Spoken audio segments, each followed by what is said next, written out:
Hello students, welcome back. Today we'll start with our next chapter, is The Shepherd and His Flock. Now, Linkit, what we will study in this chapter. This poem is related to the sun and all that happens when it rises.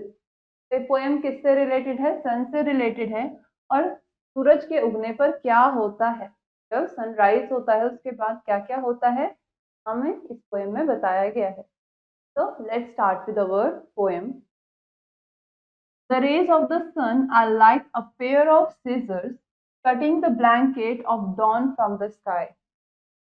Poet क्या कह रहे हैं कि सूरज की जो रोशनियां हैं, सूरज की जो किरणें हैं, वो कैंची की तरह हैं. They are like a pair of scissors, जो कि रात की चादर को काट रही है. आसमान में बिखरी रात की चादर को काट देती है और हर जगह उजाला कर देती है. The young shepherd drives the master sheep from the paddock into the world. एक young shepherd है,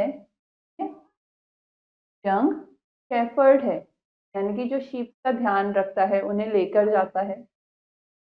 और वो क्या कर रहा है शेफर्ड? वो अपने मास्टर की भेड़ों को लेकर जा रहा है. कहाँ से जा रहा है? अपने छोटे से फील्ड से बाहर बड़े ग्रासलैंड में लेकर जा रहा है. His bare feet lick the grass and spill the dew like diamonds on a cutter's table. जब वो चलता है, जब वो शेफर्ड अपने नंगे पैरों से उस घास पर चलता है, तो उस घास पर जमी जो ओस है वो भी बिखर जाती है, मानो जैसे कटर की टेबल पर डायमंड्स बिखर जाती है.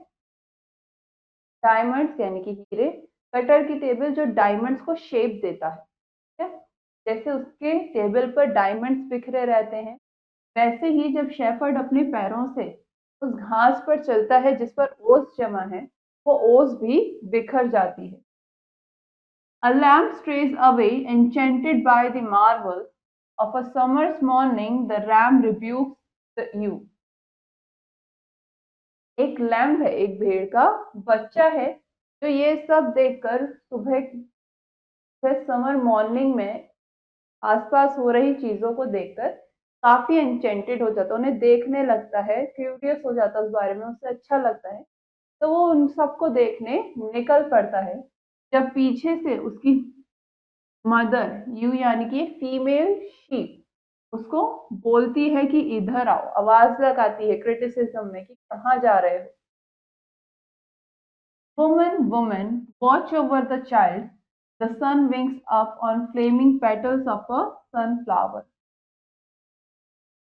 तो आवाज आती है, वुमेन वुमेन, अपने बच्चे का ध्यान रखो, अपने बच्चे को देखते रहो. तभी जो सूरज है वो अपने पंख सनफ्लावर के ऊपर, सनफ्लावर की पेटल्स के ऊपर अपने पंख फैला लेता है. He perches on an ant heap to play the reed flute and to salute the farmer's children going to school and dreamily ask. जो शेफर्ड है वो एक आंट ही, यानी कि जो आंट हिल होता है, आंट्स का घर होता है, उसके ऊपर चढ़कर बैठ जाता है और अपनी जो फ्लूट है, अपनी जो बांसुरी है, उसे बजाने लगता है. वहां से वो फार्मर्स के बच्चे जो गुजर रहे हैं, अपने स्कूल की तरफ जा रहे हैं, ठीक है, they are going to school, तो वहां से गुजरते वो फार्मर्स के बच्चों को सल्यूट कर रहा है, उनको देख रहा है और पूछता है कि dreamily ask, o wise sun above, will you guide me into school. कि मेरे ऊपर जो ये सन चमक रहा है, मेरे ऊपर ये जो इतना समझदार सूरज है, क्या ये मुझे गाइड करेगा? क्या तुम मुझे गाइड करोगे स्कूल तक? हाँ, तुम मुझे स्कूल तक का रास्ता बताओगे, मुझे वहां लेकर जाओगे?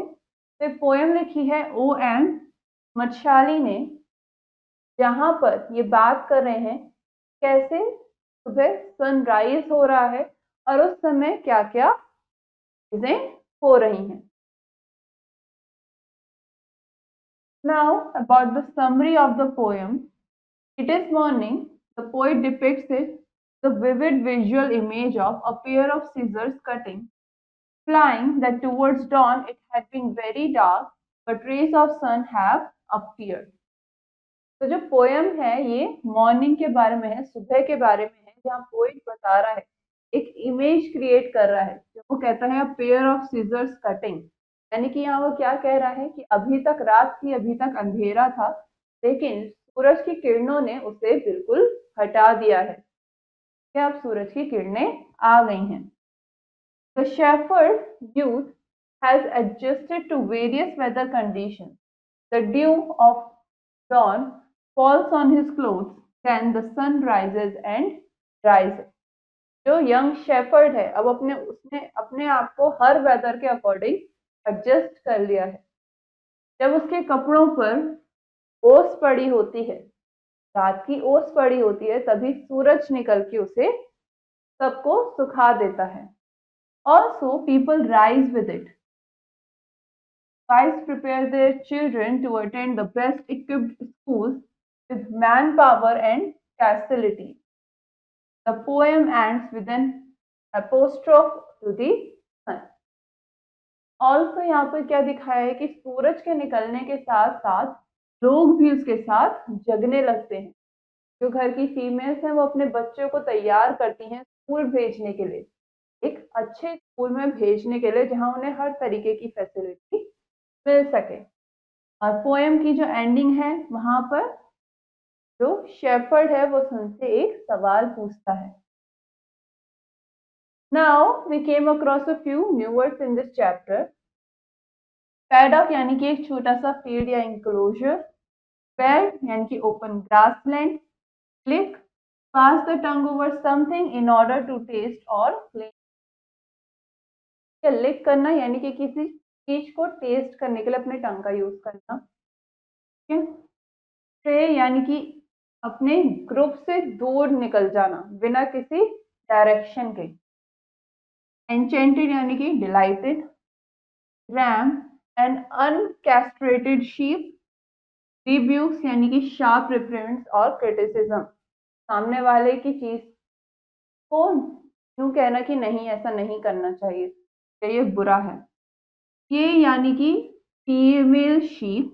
पेटल्स यानी कि पेटल्स किन्हें कहते हैं हम, किसी भी फूल की पंखुड़ी को। Each of the segment of the Corolla of a flower. Purchase यानी कि एक रेस्टिंग की प्लेस, एक रेस्टिंग की जगह। आंट ही, आंट हिल, ये जो चेटियां बनाती हैं। फ्लूट किसे कहते हैं, बांसुरी को। Wind instrument consisting of tubes with hole. Next, we have few questions in this chapter. First, mark the correct option. The rays of sun are compared with a pair. सूरज की किरणों को किसके साथ कंपेयर किया गया है, a pair of scissors. Okay. Next, who drives the sheep? sheep को, भेड़ों को कौन लेकर जा रहा है, shepherd. Option B. Next, where does the shepherd perch to play the reed flute? Shepherd कहाँ जाकर बैठता है अपने फ्लूट को बजाने के लिए, on an ant heap, on an ant heap. Next question, fill in the blank.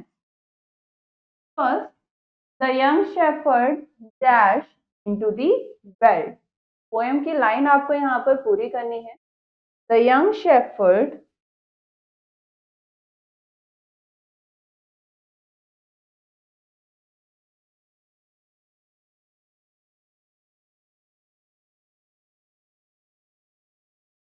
Drives the master sheep. जो यंग शेफर्ड है वो अपने मास्टर की शीप्स को लेकर जा रहा है। कहाँ जा रहा है,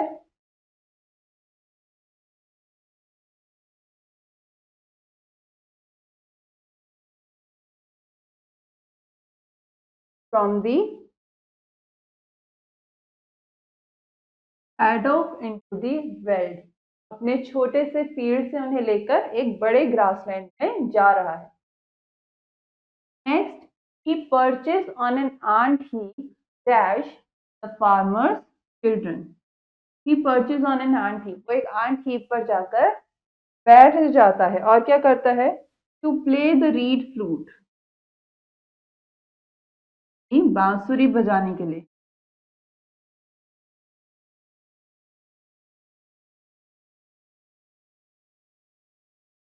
To play the reed flute and to salute